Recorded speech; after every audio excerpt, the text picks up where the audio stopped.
السلام علیکم ورحمۃ اللہ وبرکاتہ۔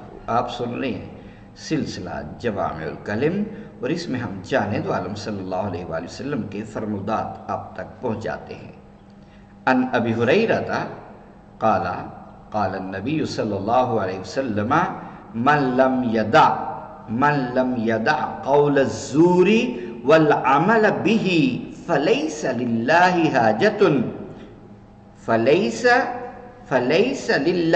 حاجة فی ان یدع طعامہ و شرابہ۔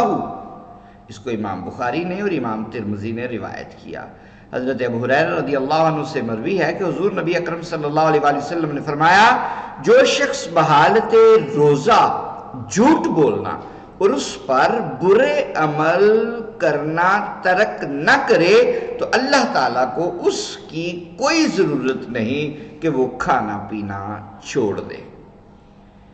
بحالت روزہ جھوٹ بولنا اور اس پر برے عمل کرنا ترک نہ کرے تو اللہ تعالیٰ کو اس کی کوئی ضرورت نہیں کہ وہ کھانا پینا چھوڑ دے۔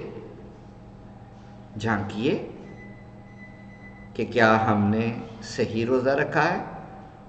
السلام علیکم ورحمۃ اللہ وبرکاتہ۔